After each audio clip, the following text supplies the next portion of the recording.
Next, we turned toward King Og's land of Bashan. He immediately mobilized his army and attacked us at Edrei. But the Lord told me not to be afraid of him. All his people and his land are yours, the Lord told me. You will do to him as you did to King Sihon of the Amorites at Heshbon.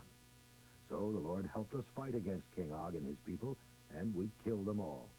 We conquered all 60 of his cities, the entire Argob region of Bashan. These were well-fortified cities with high walls and barred gates. Of course, we also took all of the unwalled towns. We utterly destroyed the kingdom of Bashan just as we had destroyed King Sihon's kingdom at Heshbon, killing the entire population, men, women, and children alike. But we kept the cattle and loot for ourselves. We now possessed all the land of the 2 kings of the Amorites, east of the Jordan River, all the land from the valley of the Arnon to Mount Hermon. The Sidonians called Mount Hermon Sirion, while the Amorites called it Senir. We had now conquered all the cities on the plateau, and all of Gilead and Bashan as far as the cities of Selica and Edrei. Incidentally, King Og of Bashan was the last of the giant Rephaim. His iron bedstead is kept in a museum at Rabbah, one of the cities of the Ammonites, and measures 13.5 feet long by 6 feet wide.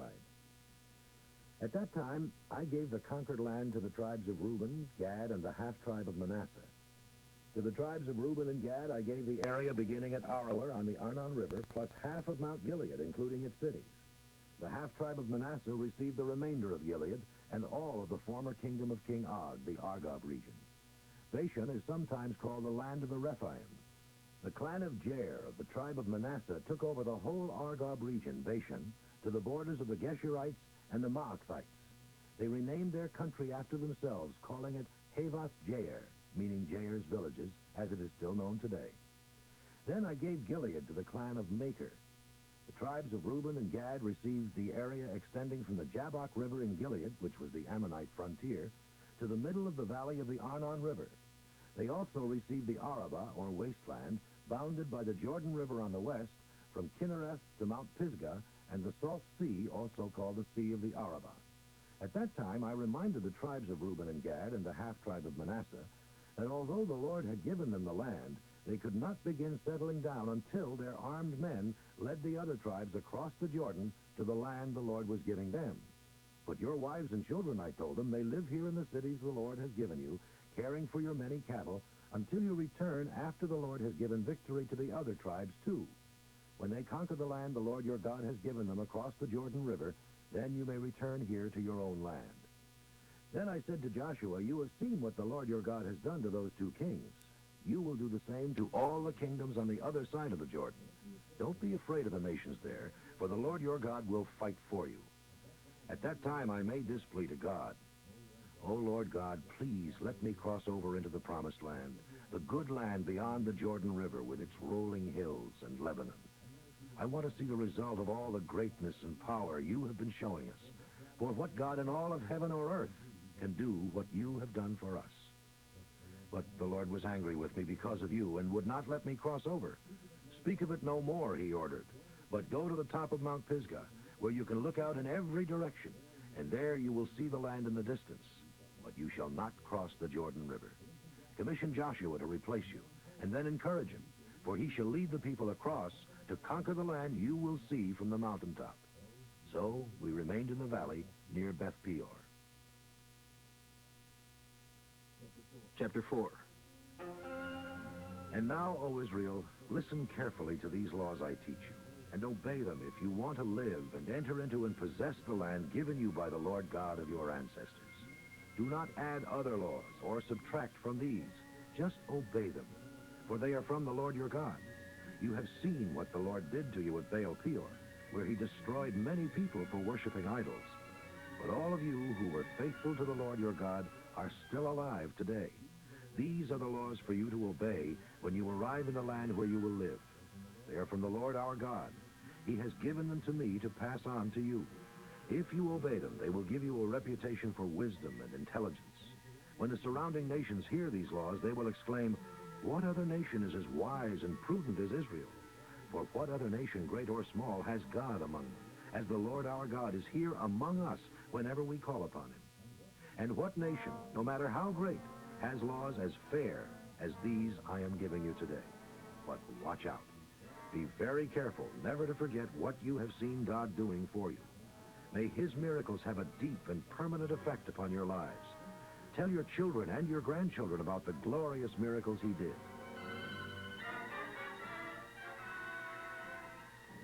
Tell them especially about the day you stood before the Lord at Mount Horeb, and he told me, "Summon the people before me, and I will instruct them, so that they will learn always to reverence me, and so that they can teach my laws to their children." You stood at the foot of the mountain, and the mountain burned with fire. Flames shot far into the sky, surrounded by black clouds and deep darkness. And the Lord spoke to you from the fire. You heard his words, but didn't see him. He proclaimed the laws you must obey, the 10 Commandments, and wrote them on 2 stone tablets. Yes, it was at that time that the Lord commanded me to issue the laws you must obey when you arrive in the Promised Land. But beware. You didn't see the form of God that day as he spoke to you from the fire at Mount Horeb. So do not defile yourselves by trying to make a statue of God, an idol in any form, whether of a man, woman, animal, bird, a small animal that runs along the ground, or a fish. And do not look up into the sky to worship the sun, moon, or stars. The Lord may permit other nations to get away with this, but not you. The Lord has rescued you from prison, Egypt, to be his special people, his own inheritance. This is what you are today. But he was angry with me because of you. He vowed that I could not go over the Jordan River into the good land he has given you as your inheritance. I must die here on this side of the river. Beware lest you break the contract the Lord your God has made with you. You will break it if you make any idols, for the Lord your God has utterly forbidden this. He is a devouring fire, a jealous God. In the future, when your children and grandchildren are born, and you have been in the land a long time, and you have defiled yourselves by making idols, and the Lord your God is very angry because of your sin, heaven and earth are witnesses that you shall be quickly destroyed from the land. Soon now you will cross the Jordan River and conquer that land. But your days there will be brief. You will then be utterly destroyed. Jehovah will scatter you among the nations, and you will be but few in number.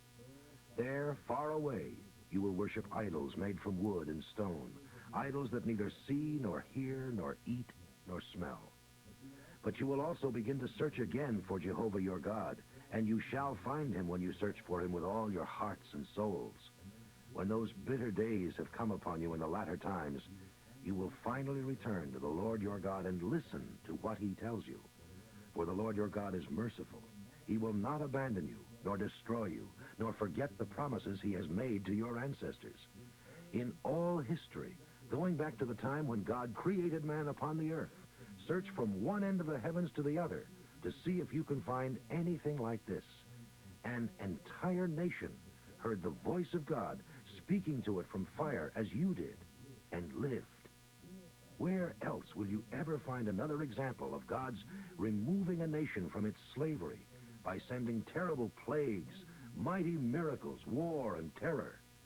Yet that is what the Lord your God did for you in Egypt, right before your very eyes. He did these things so you would realize that Jehovah is God, and that there is no one else like him. He let you hear his voice instructing you from heaven, and he let you see his great pillar of fire upon the earth. You even heard his words from the center of the fire.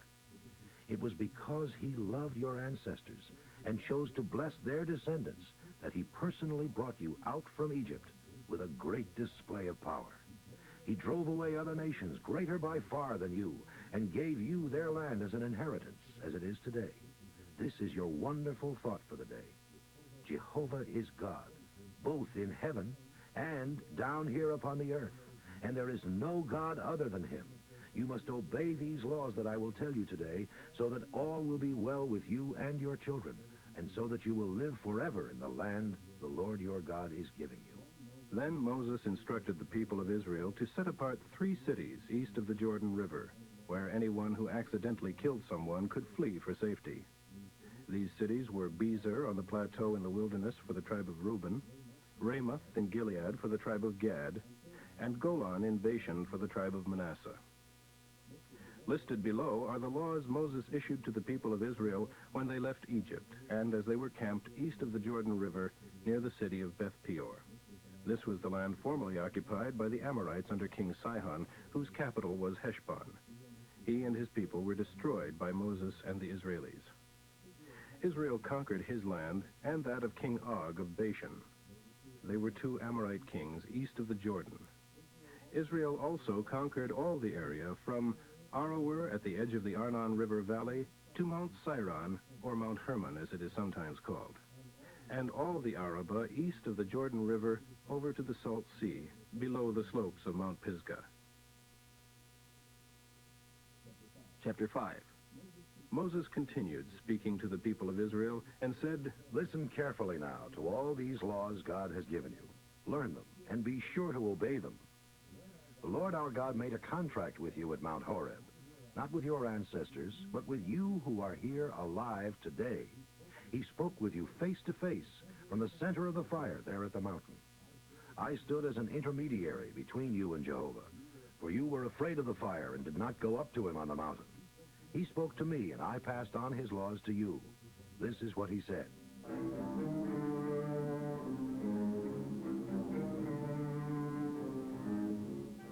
I am Jehovah, your God, who rescued you from slavery in Egypt.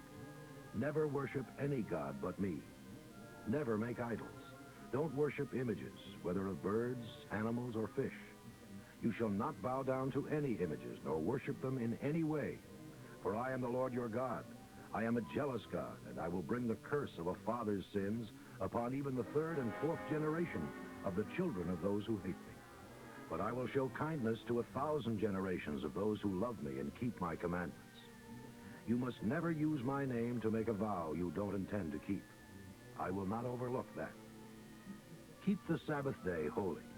This is my command. Work the other 6 days, but the seventh day is the Sabbath of the Lord your God. No work shall be done that day by you or by any of your household, your sons, daughters, servants, oxen, donkeys, or cattle. Even foreigners living among you must obey this law. Everybody must rest as you do. Why should you keep the Sabbath? It is because you were slaves in Egypt, and the Lord your God brought you out with a great display of miracles. Honor your father and mother. Remember, this is a commandment of the Lord your God.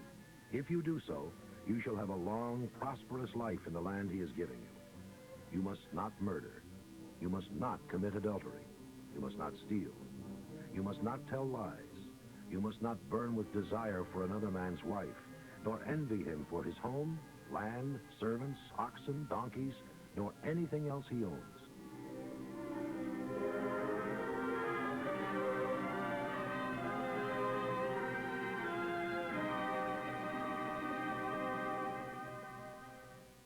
The Lord has given these laws to each one of you from the heart of the fire, surrounded by the clouds and thick darkness that engulfed Mount Sinai.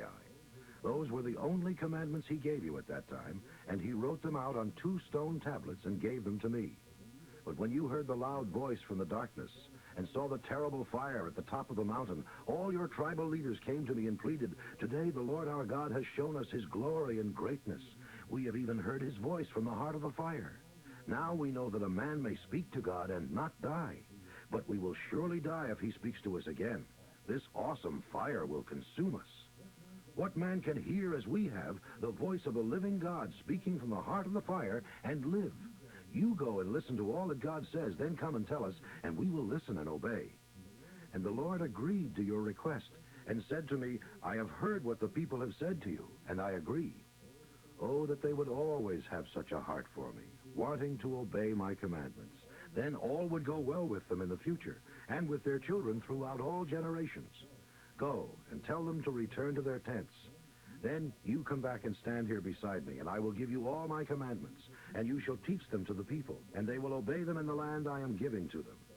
So Moses told the people, "You must obey all the commandments of the Lord your God, following his directions in every detail, going the whole way he has laid out for you. Only then will you live long and prosperous lives in the land you are to enter and possess." Chapter 6. The Lord your God told me to give you all these commandments, which you are to obey in the land you will soon be entering, where you will live. The purpose of these laws is to cause you, your sons, and your grandsons to reverence the Lord your God, by obeying all of his instructions as long as you live. If you do, you will have long, prosperous years ahead of you. Therefore, O Israel, listen closely to each command and be careful to obey it, so that all will go well with you, and so that you will have many children.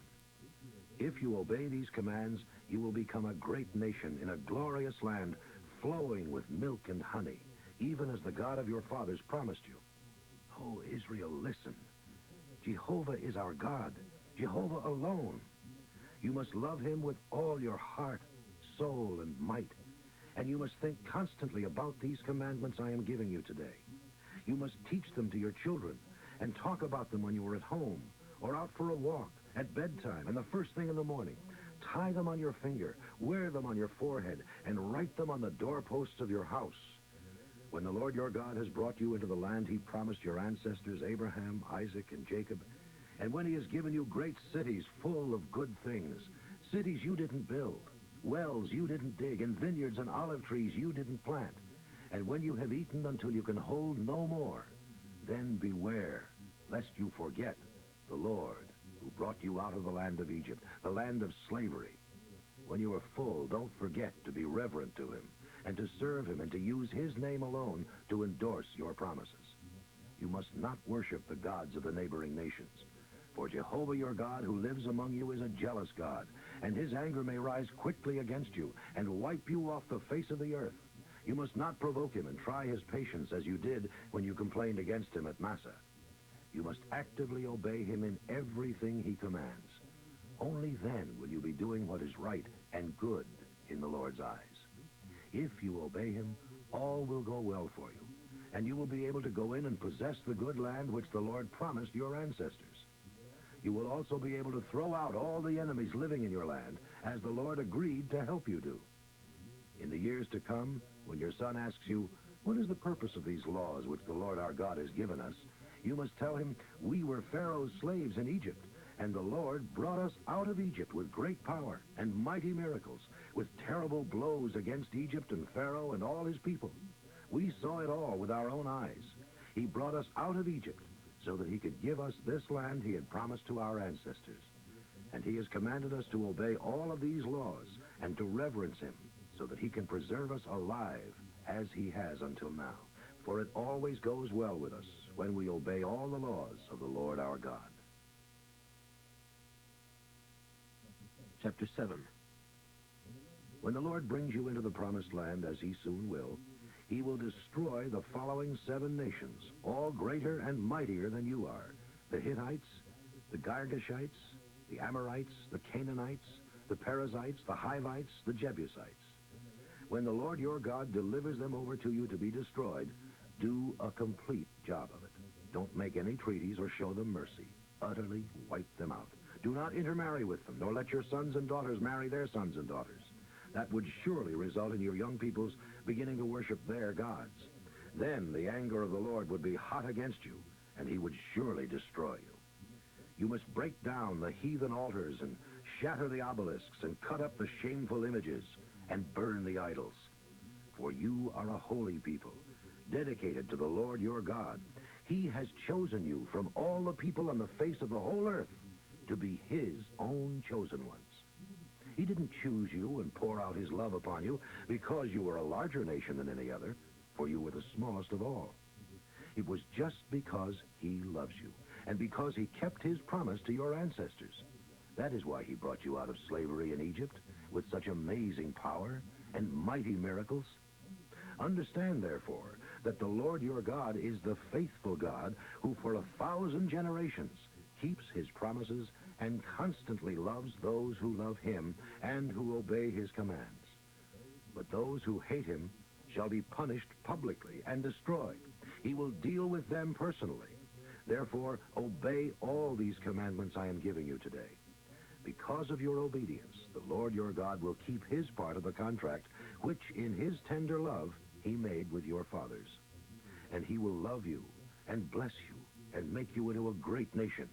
He will make you fertile and give fertility to your ground and to your animals, so that you will have large crops of grain, grapes and olives, and great flocks of cattle, sheep and goats, when you arrive in the land he promised your fathers to give you. You will be blessed above all the nations of the earth. Not one of you, whether male or female, shall be barren, not even your cattle.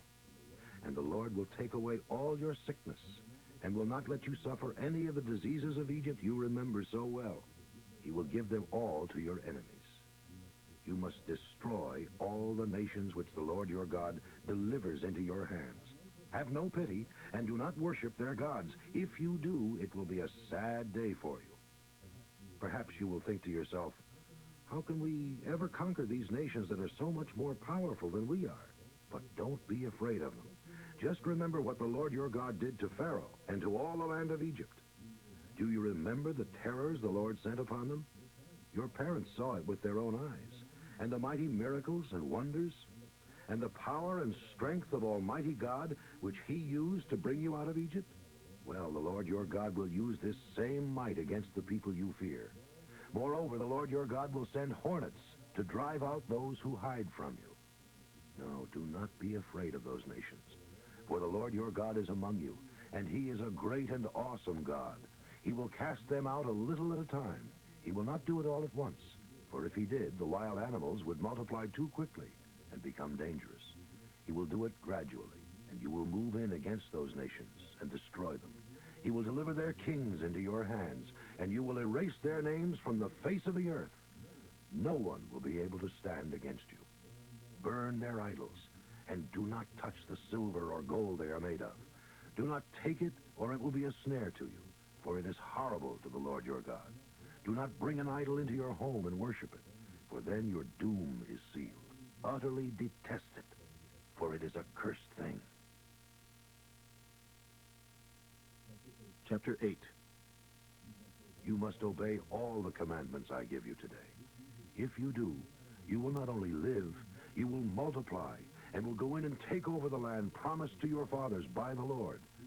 Do you remember how the Lord led you through the wilderness for all those 40 years, humbling you and testing you to find out how you would respond and whether or not you would really obey him?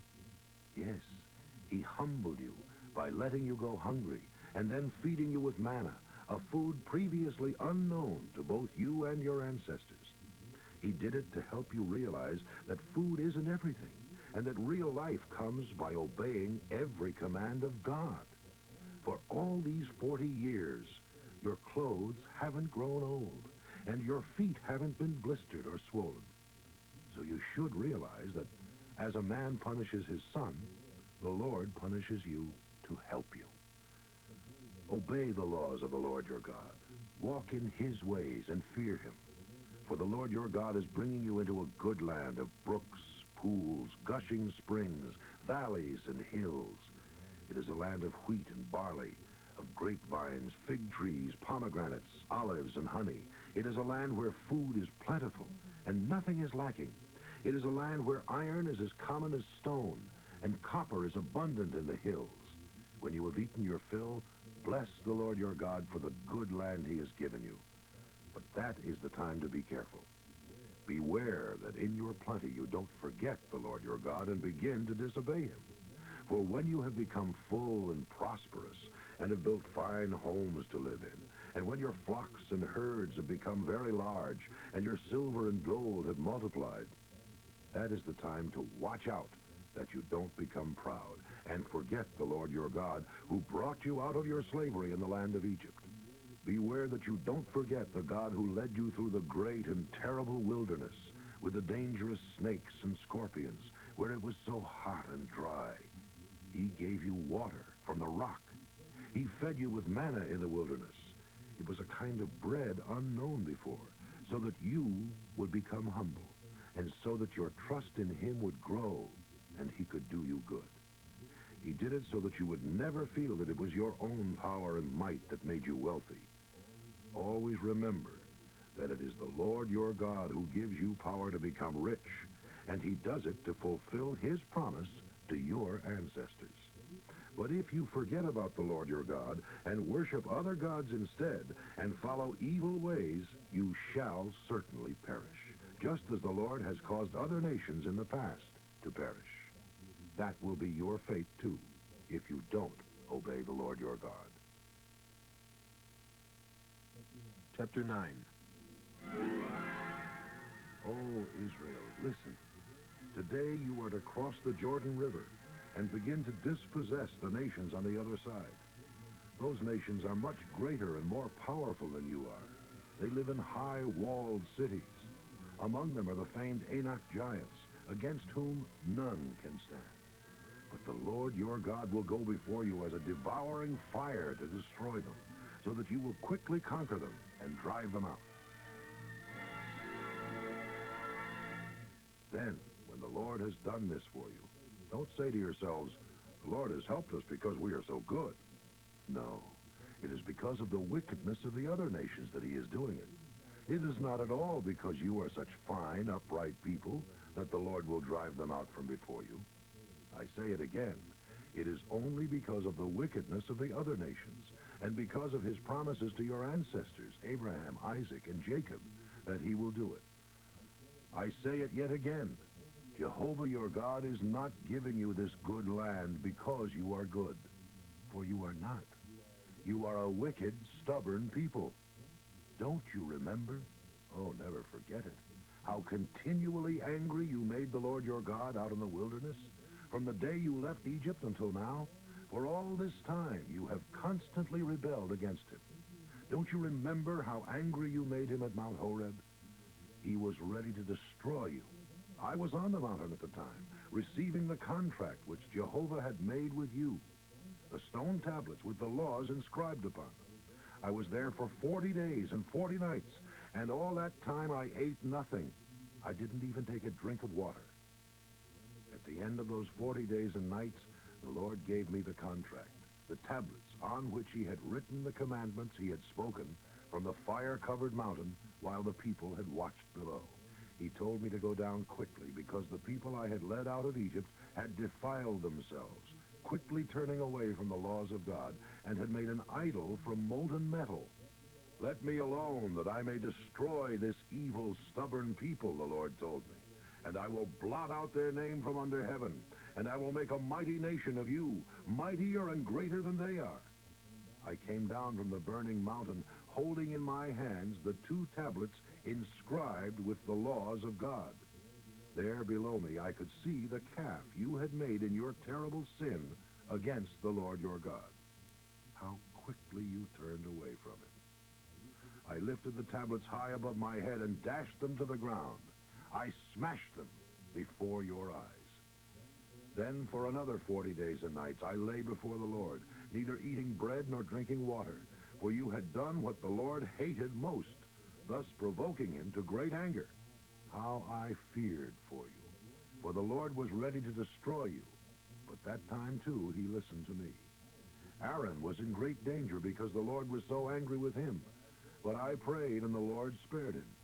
I took your sin, the calf you had made, and burned it and ground it into fine dust, and threw it into the stream that cascaded out of the mountain. Again at Taberah, and once again at Massa, you angered the Lord, and yet again at Kibroth-Hattaavah. At Kadesh-Barnea, when the Lord told you to enter the land he had given you, you rebelled and wouldn't believe that he would help you. You refused to obey him. Yes, you have been rebellious against the Lord from the first day I knew you. That is why I fell down before him for 40 days and nights when the Lord was ready to destroy you. I prayed to him, "Oh, Lord God, don't destroy your own people. They are your inheritance, saved from Egypt by your mighty power and glorious strength. Don't notice the rebellion and stubbornness of these people, but remember instead your promises to your servants Abraham, Isaac, and Jacob. Oh, please overlook the awful wickedness and sin of these people. For if you destroy them, the Egyptians will say, 'It is because the Lord wasn't able to bring them to the land he promised them.' Or, 'He destroyed them because he hated them. He brought them into the wilderness to slay them.' They are your people and your inheritance, which you brought from Egypt by your great power and your mighty arm." Chapter 10. At that time the Lord told me to cut 2 more stone tablets like the first ones, and to make a wooden ark to keep them in, and to return to God on the mountain. He said he would rewrite on the tablets the same commandments that were on the tablets I had smashed, and that I should place them in the ark. So I made an ark of acacia wood and hewed out 2 stone tablets like the first 2, and took the tablets up on the mountain to God. He again wrote the 10 commandments on them and gave them to me. They were the same commandments he had given you from the heart of the fire on the mountain as you all watched below. Then I came down and placed the tablets in the ark I had made, where they are to this day, just as the Lord commanded me. The people of Israel then journeyed from Beeroth of Beni-Jaakan to Mosera, where Aaron died and was buried. His son, Eleazar, became the next priest. Then they journeyed to Gudgoda, and from there to Jotbatha, a land of brooks and water. It was there that Jehovah set apart the tribe of Levi to carry the ark, containing the 10 commandments of Jehovah, and to stand before the Lord, and to do his work, and to bless his name, just as is done today. That is why the tribe of Levi does not have a portion of land reserved for it in the promised land, as their brother tribes do. For as the Lord told them, he himself is their inheritance. As I said before, I stayed on the mountain before the Lord for 40 days and nights the second time, just as I had the first. And the Lord again yielded to my pleas and didn't destroy you.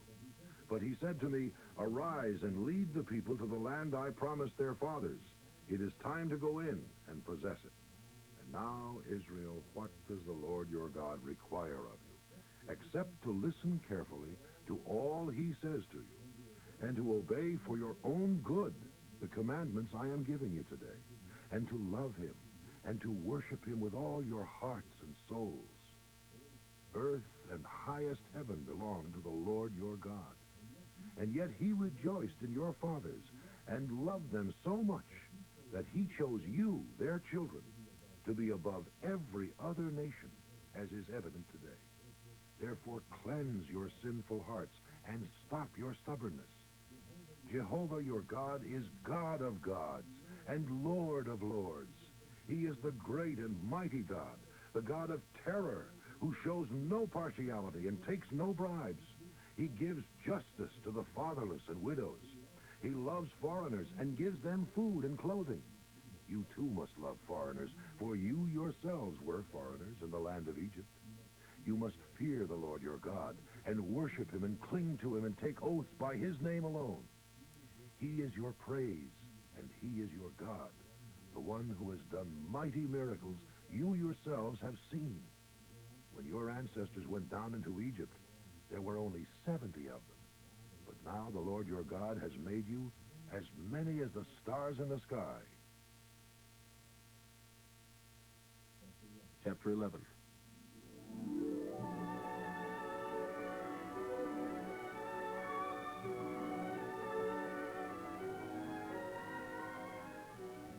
You must love the Lord your God and obey every one of his commands. Listen, I am not talking now to your children who have never experienced the Lord's punishments or seen his greatness and his awesome power. They weren't there to see the miracles he did in Egypt against Pharaoh and all his land. They didn't see what God did to the armies of Egypt and to their horses and chariots, how he drowned them in the Red Sea as they were chasing you, and how the Lord has kept them powerless against you until this very day. They didn't see how the Lord cared for you time and again through all the years you were wandering in the wilderness until your arrival here. They weren't there when Dathan and Abiram, the sons of Eliab, descendants of Reuben, sinned, and the earth opened up and swallowed them with their households and tents and all their belongings, as all Israel watched. But you have seen these mighty miracles. How carefully, then, you should obey these commandments I am going to give you today, so that you may have the strength to go in and possess the land you are about to enter. If you obey the commandments, you will have a long and good life in the land the Lord promised to your ancestors and to you, their descendants. A wonderful land flowing with milk and honey. For the land you are about to enter and possess is not like the land of Egypt where you have come from, where irrigation is necessary. It is a land of hills and valleys with plenty of rain, a land that the Lord your God personally cares for. His eyes are always upon it, day after day throughout the year. And if you will carefully obey all of his commandments that I am going to give you today, And if you will love the Lord your God with all your hearts and souls, and will worship him, then he will continue to send both the early and late rains that will produce wonderful crops of grain, grapes for your wine, and olive oil. He will give you lush pasture land for your cattle to graze in, and you yourselves shall have plenty to eat and be fully content.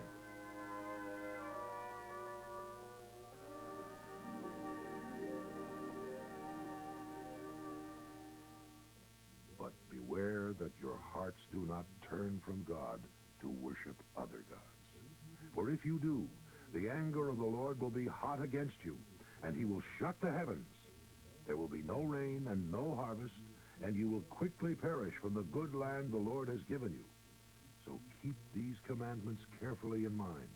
Tie them to your hand to remind you to obey them, and tie them to your forehead between your eyes. Teach them to your children. Talk about them when you are sitting at home, when you are out walking, at bedtime, and before breakfast.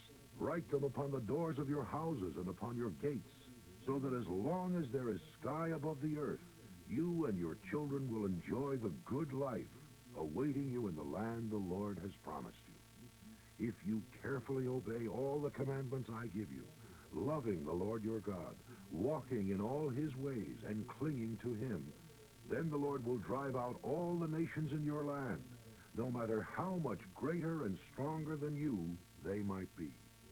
Wherever you go, the land is yours. Your frontiers will stretch from the southern Negeb to Lebanon, and from the Euphrates River to the Mediterranean Sea. No one will be able to stand against you, for the Lord your God will send fear and dread ahead of you wherever you go, just as he has promised. I am giving you the choice today between God's blessing or God's curse.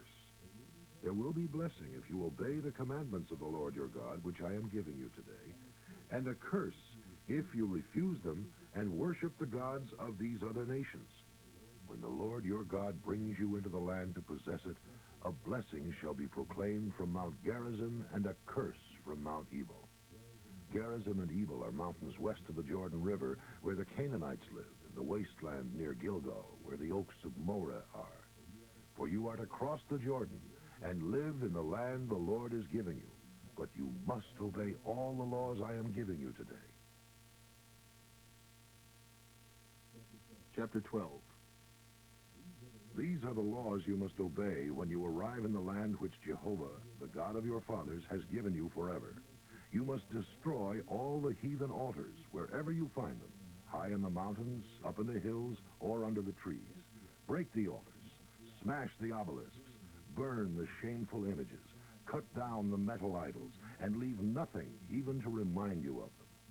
You must not make sacrifices to your God just anywhere, as the heathen sacrifice to their gods. Rather, you must build a sanctuary for him at a place he himself will select as his home. There you shall bring to the Lord your burnt offerings and other sacrifices, your tithes, your offerings presented by the gesture of waving before the altar, your offerings to fulfill your vows, your free will offerings, and your offerings of the firstborn animals of your flocks and herds. There you and your families shall feast before the Lord your God, and shall rejoice in all he has done for you. You will no longer go your own way as you do now, everyone doing whatever he thinks is right. For these laws don't go into effect until you arrive in the place of rest the Lord will give to you. But when you cross the Jordan River and live in the promised land, and the Lord gives you rest and keeps you safe from all your enemies, then you must bring all your burnt sacrifices and other offerings to his sanctuary, the place he will choose as his home. You shall rejoice there before the Lord with your sons and daughters and servants, and remember to invite the Levites to feast with you, for they have no land of their own. You are not to sacrifice your burnt offerings just anywhere. You may only do so in the place the Lord will choose. He will pick a place in the territory allotted to one of the tribes. Only there may you offer your sacrifices and bring your offerings. However, the meat you eat may be butchered anywhere, just as you do now with gazelle and deer. Eat as much of this meat as you wish, and as often as you are able to obtain it, because the Lord has prospered you. Those who are ceremonially defiled may eat it too. The only restriction is that you are not to eat the blood. Pour it out on the ground like water. But none of the offerings may be eaten at home, neither the tithe of your grain and new wine and olive oil, nor the firstborn of your flocks and herds, nor anything you have vowed to give the Lord, nor your freewill offerings, nor the offerings to be presented to the Lord by waving them before his altar. All these must be brought to the central altar, where you, your children, and the Levites shall eat them before the Lord your God. He will tell you where this altar must be located. Rejoice before the Lord your God in everything you do. By the way, be very careful not to forget about the Levites. Share with them. If, when the Lord enlarges your borders, the central altar is too far away from you, then your flocks and herds may be butchered on your own farms, just as you do now with gazelle and deer. And even persons who are ceremonially defiled may eat them. The only restriction is never to eat the blood, for the blood is the life, and you shall not eat the life with the meat. Instead, pour the blood out upon the earth. If you do, all will be well with you and your children. Only your gifts to the Lord and the offerings you have promised in your vows and your burnt offerings need be taken to the central altar. These may only be sacrificed upon the altar of the Lord your God. The blood will be poured out upon the altar, and you will eat the meat. Be careful to obey all of these commandments. If you do what is right in the eyes of the Lord your God, all will go well with you and your children forever. When he destroys the nations in the land where you will live, don't follow their example in worshiping their gods. Do not ask, how do these nations worship their gods, and then go and worship as they do. You must not insult the Lord your God like that. These nations have done horrible things that he hates, all in the name of their religion. They have even roasted their sons and daughters before their gods. Obey all the commandments I give you. Do not add to or subtract from them. Chapter 13. If there is a prophet among you, or one who claims to foretell the future by dreams, and if his predictions come true, but he says, "Come, let us worship the gods of the other nations," don't listen to him. For the Lord is testing you to find out whether or not you really love him with all your heart and soul. You must never worship any god but Jehovah. Obey only his commands and cling to him. The prophet who tries to lead you astray must be executed, for he has attempted to foment rebellion against the Lord your God, who brought you out of slavery in the land of Egypt. By executing him, you will clear out the evil from among you. If your nearest relative or closest friend, even a brother, son, daughter, or beloved wife, whispers to you to come and worship these foreign gods, do not consent nor listen, and have no pity. Do not spare that person from the penalty. Don't conceal his horrible suggestion. Execute him.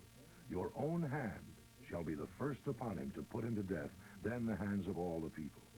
Stone him to death, because he has tried to draw you away from the Lord your God, who brought you from the land of Egypt, the place of slavery. Then all Israel will hear about his evil deed, and will fear such wickedness as this among you.